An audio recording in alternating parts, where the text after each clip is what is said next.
इस बार यह नहीं देखना है कि किसका फेटा कैसा है, किसका कुर्ता कैसा है, किसका जो है सिंबल कैसा है। सिर्फ एक बात देखना है कि जो झूठ बोल रहा है, जो आपको डरा रहा है और जो नफरत फैला रहा है, वो भाजपाई है। जो सच बोल रहा है, जो लोगों की एकता की बात कर रहा है, क्योंकि एकता की बात गांधी करते थे। गांधी क्या कहते थे? गांधी कहते थे, रघुपति राघव राजा राम, पतित पावन सीता राम, ईश्वर अल्लाह तेरो नाम, सबको सन्मति दे भगवान। और यह जो सबको सन्मति का जो भाव है, वो सबको सन्मति का भाव सिर्फ गांधी का भाव नहीं है, वही भाव साहू जी महाराज का भाव है, वही भाव संत तुकाराम का भाव है, वही भाव डॉक्टर बाबा साहब भीमराव अंबेडकर का भाव है, वही भाव फूले का भाव है, वही भाव इस देश में नानक का भाव है, कबीर का भाव है। इस देश के भीतर जो त्याग और तपस्या का भाव है, वह भाव है सबको साथ लेकर चलने का भाव। और सबको साथ लेकर चलने की जो भावना है, कोल्हापुर के एक एक नागरिकों को इसके बारे में मालूम है, क्योंकि साहू जी महाराज ने किसी एक जाति के लिए नहीं बल्कि सभी जातियों के लिए छात्रावास का निर्माण कराया था। तो यह जो सबको साथ लेकर चलने का भाव है, यह जो एकता का भाव है, इस भाव को हमको बचाना है।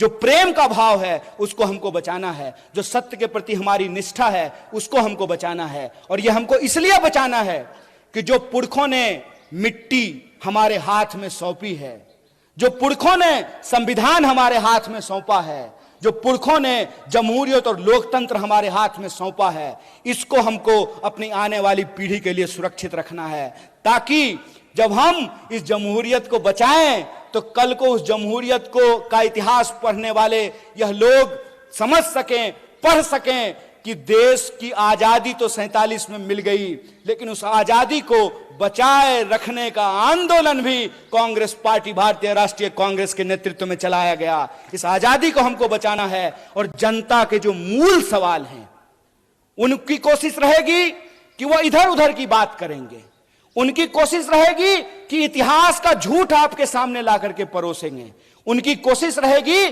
कि आपको डराने का कोशिश करेंगे। डर का मैसेज आता है कि नहीं आता है? डर का मैसेज आता होगा कि अब्दुल को 11 भाई बहन है, यह मैसेज आता है कि नहीं आता है? कल को अगर मुसलमान ज्यादा हो गए तो यहां संविधान समाप्त हो जाएगा और शरिया कानून लागू हो जाएगा। ऐसा मैसेज व्हाट्सएप पे आता है कि नहीं आता है? आता है ना। यह डर क्यों फैलाया जाता है? यह डर इसलिए फैलाया जाता है ताकि आप यह ना सोच सकें कि अंबानी की एक दिन की आमदनी में 75 लाख मनरेगा मजदूरों को वेतन दिया जा सकता है, ताकि आप यह ना सोच सकें कि अदानी के सेल कंपनी में 20,000 करोड़ किसके हैं, ताकि आप यह ना सोच सकें कि देश का 99% ठेका एक परिवार को दिया जा रहा है, ताकि आप यह ना सोच सकें कि परिवारवाद इधर गलत है और परिवारवाद उधर सही हो जाता है। अजीत दादा पवार जब महाविकास अघाड़ी में थे तो 75,000 करोड़ का घोटाला करने का आरोप प्रधानमंत्री ने लगाया। जो ही भाजपा में जाकर के शामिल हो गए तो इलेक्शन डिपार्टमेंट लगता है नींद की गोली लेकर के सो गया है, या हो सकता है अजीत दादा के घर का रास्ता भूल गया हो, उसको एड्रेस नहीं मालूम हो। ये जो खेल चल रहा है, इस खेल को हमको समझना पड़ेगा। वो हमको जाति और धर्म में उलझा करके हमारा वोट ले रहे हैं, और जब उनको गद्दी मिल रहे हैं तो अपने बच्चे को पढ़ने के लिए बिलायत भेज रहे हैं और हमारे बच्चों को दंगाई बना रहे हैं।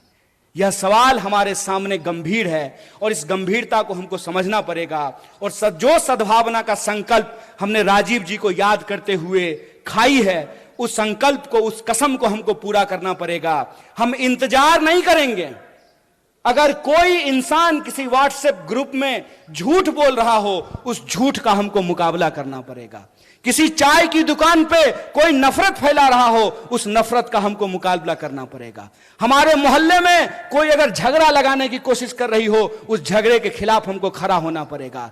किसी कमजोर के ऊपर कोई ताकतवर अगर अत्याचार कर रहा हो तो उस अत्याचार के ऊपर हमको खड़ा होना पड़ेगा।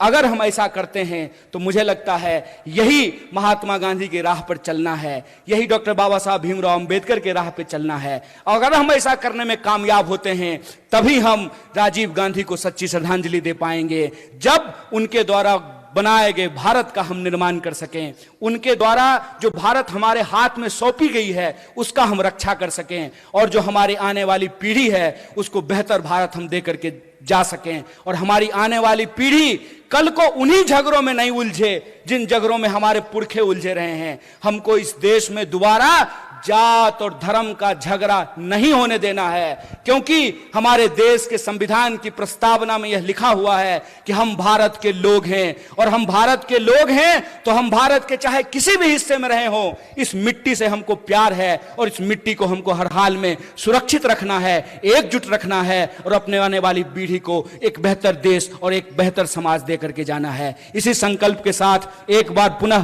पूरे मंच को आभार व्यक्त करते हुए, और आप इतनी देर तक हमारी वाणी को सुने, हमारी बात को सुने, आपको आभार व्यक्त करते हुए अपनी बात को खत्म करूंगा। शुक्रिया। इनकलाब जिंदाबाद। जय हिंद, जय महाराष्ट्र।